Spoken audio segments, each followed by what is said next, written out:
here with Jim Jamieson, who's been covering the Vancouver Canucks for a long, long time for the Province newspaper. Jim, your reaction to Pavol Demitra's death? Well, I think like everyone, I was shocked and greatly saddened by Pavel's death, and of course just the overall scene there with that entire plane, basically all those people on board being lost, the whole entire hockey team. It's a tragedy that goes beyond any boundary, really. I know it's hard these days for journalists to really get to know pro athletes. What were your interactions like with Pavol Demitra during the 2 seasons he played for the Canucks?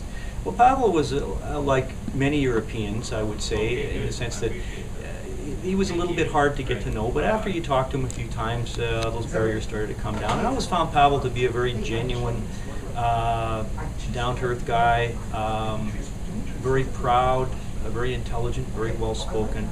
I didn't get the impression he particularly enjoyed interacting with the media. You know, he sort of did it as part of his job, but he always did it, you know, in an upbeat way, and did it when asked. And you know, Pavol was, as I say, not an easy guy to get to know, but a very likable guy.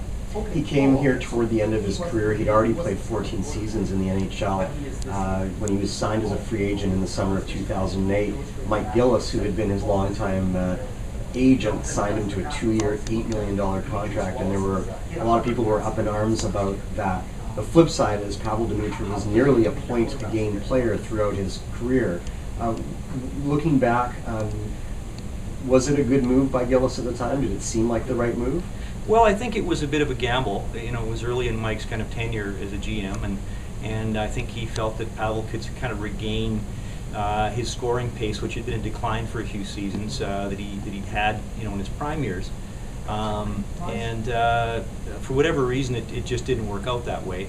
The first year here, he was here 2 years. The first year here, he played reasonably well at times, very well at other times, not so well. There was a lot of inconsistency. I mean, he had some games. They tried him on the Sedin's line for a couple of stints, and had some very good games there, for very promising games, but it just didn't seem to, you know, seem to carry on. You know, it just didn't seem to carry on with any longevity. So,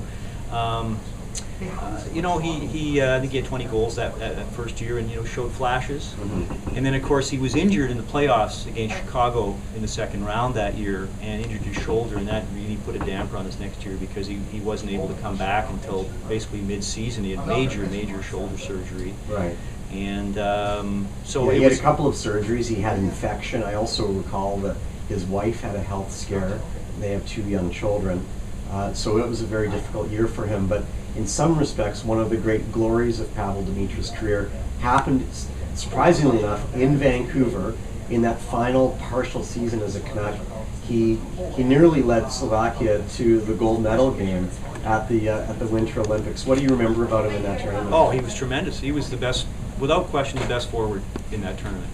He was, you know, you could tell that his passion to play for his country was just over the top, and he was so good in that tournament. I mean, we saw the player that Pavol Demitra could be, and for whatever reason, he was able to, you know, the old cliche, he caught lightning in a bottle in that tournament, and he was fabulous. He was so enjoying playing with his countrymen, very proud of his country, and I mean, if it wasn't for that amazing glove save by Luongo with, you know, a split second left in that game against Canada in the semifinal game, who knows what would have happened? That would have sent it into overtime, but Luongo made the save from the side of the net.